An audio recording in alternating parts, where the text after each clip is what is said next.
ఈరోజు కర్రీ వచ్చేసి cabbage curry అనమాట. క్యాబేజీ కర్రీ చాలామంది వండుకోవాలి అంటే అబ్బో అదొకలాంటి స్మెల్ వస్తుంది అనుకుంటారు కదా. కానీ నేను చెప్పే స్టైల్లో కనుక మీరు వండుకున్నారు అంటే 100% చాలా అంటే చాలా బాగుంటుంది. సో ముందుగా అయితే నేను సన్నగా క్యాబేజీని అయితే కట్ చేసి పెట్టుకున్నాను చూడండి. అట్లాగే అల్లం వెల్లుల్లి పేస్టు, మసాలా పేస్ట్, ఇంకా టమాటా, ఆనియన్స్. ఓకేనా, వండే విధానం చూసేద్దాం. ఆనియన్స్ అయితే ఎగిపోయినాయండి. సో టమాటాలు వేస్తున్నాం.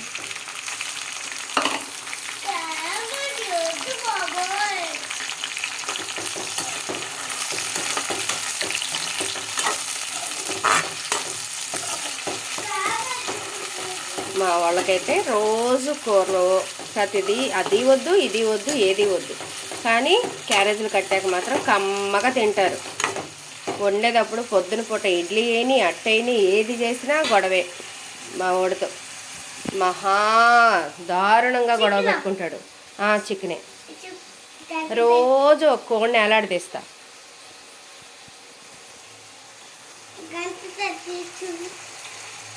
ఇదిగో చూడు చికెన్, ఇదిగోండి. విన్నారా? ఏంటిదయ్యా?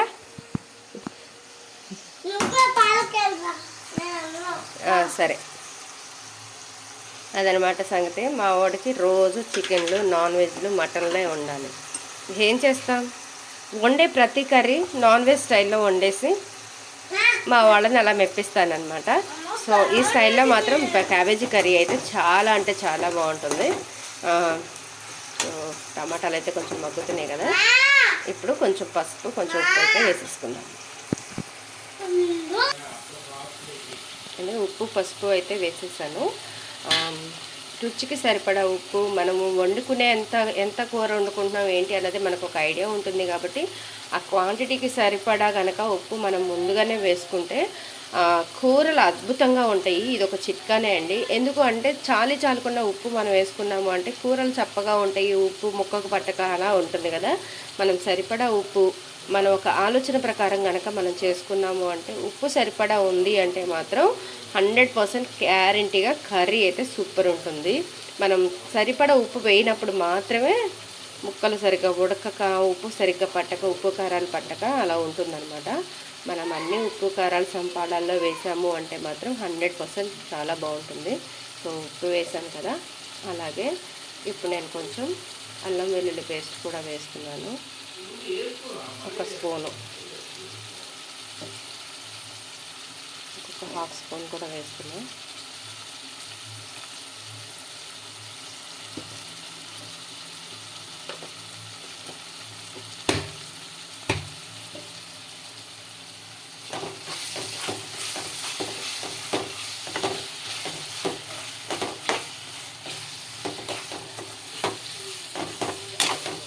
అస్సలు అల్లం వెల్లుల్లి పేస్ట్ వేస్తే వచ్చిన ఆ స్మెల్ భలే ఉంటుంది కదండి. గుమగుమలు ఆడిపోతుంది వాసన అయితే.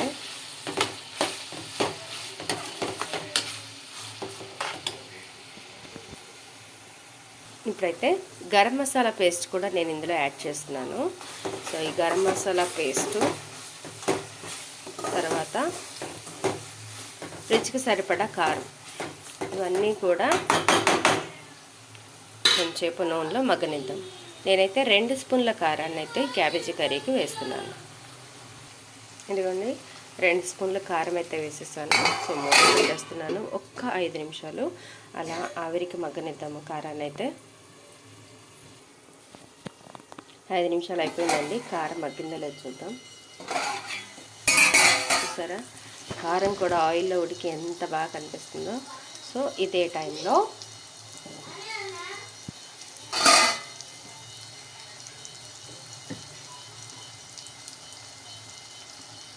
టీ కూడా తాగలేదు.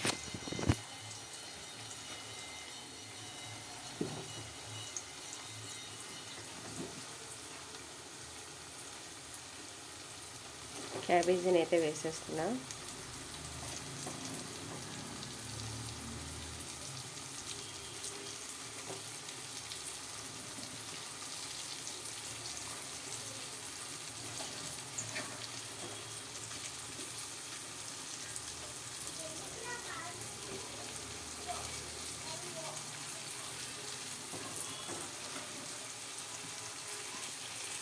ఇప్పుడు ఈ మసాలాలన్నీ కూడా ఈ క్యాబేజీకి పట్టేలాగా కలిపేసుకుందాం. క్యాబేజీ వేసిన తర్వాత ఇలా అయితే కలిపేసానండి. ఇలా పూర్తిగా కలుపుకున్న తర్వాత ఒక 5 నిమిషాల పాటు క్యాబేజీని అయితే ఉడకనించేద్దాం. ఆ మసాలాలన్నీ కూడా దానికి క్యాబేజీకి అయితే పట్టాలి కదా. సో దానికోసం నేను అలా ఒక 5 మినిట్స్ వదిలేస్తున్నాను. 5 మినిట్స్ అయితే అయిపోయిందండి.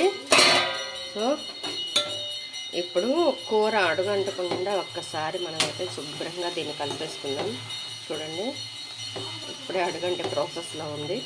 సో అది అడగట్టకుండా మనం ఇలా కలిపేసుకుంటే చూసారా ఎంచక్క మగ్గిందో క్యాబేజీ ఆయిల్లో. ఇప్పుడు ఆ టమాటాలో వచ్చే వాటర్ ఉంటుంది కదా, మనం క్యాబేజీ ఎలాగో కడిగినప్పుడు కొంచెం తడి అనేది ఉంటుంది కాబట్టి ఆ తడి మీద ఈ చక్కగా క్యాబేజీ అయితే ఉడికిపోతుంది. స్మెల్ అయితే వస్తుందండి. ఆహా, ఆ మసాలా ఫ్లేవరు సూపర్ అంటే సూపర్.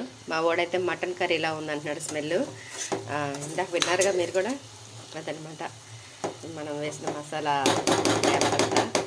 సో క్యాబేజీకి అయితే అబ్బా క్యాబేజీ అన్న ఫీలింగే రాదు, అంత బాగుంటుంది. ఇప్పుడు ఈ టైంలో ఏం చేయాలి అంటే ఒక గ్లాస్ వాటరు, ఇది ఇందాక నేను మసాలాలు తీసిన వాటర్ అనమాట. సో దానికోసం ఆ వాటర్ని అయితే ఇందులో యాడ్ చేసేస్తున్నాను. ఒక గ్లాస్ వాటర్ అండి అది.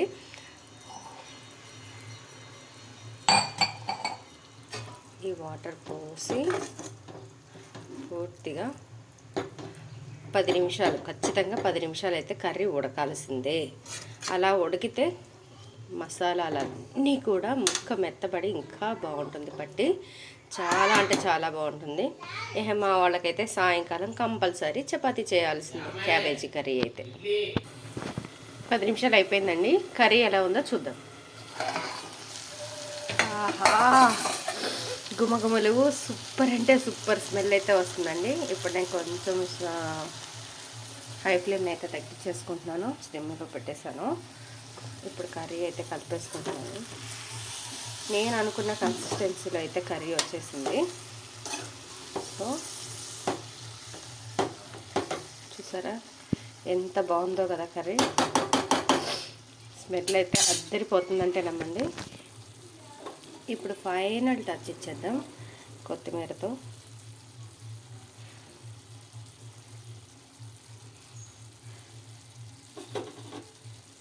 అలాగే ఇప్పుడు చికెన్ మసాలా కూడా యాడ్ చేస్తున్నాను.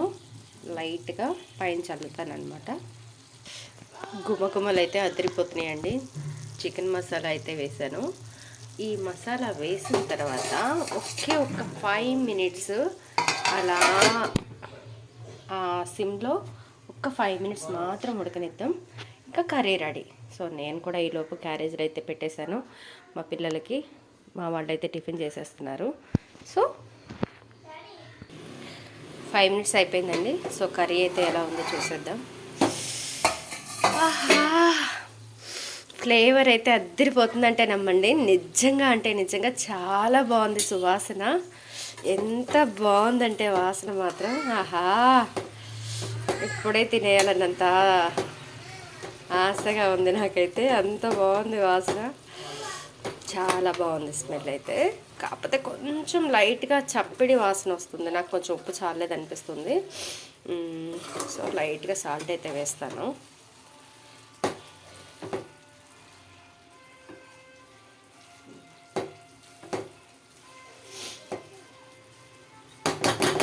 కర్రీ అయితే ఆహా,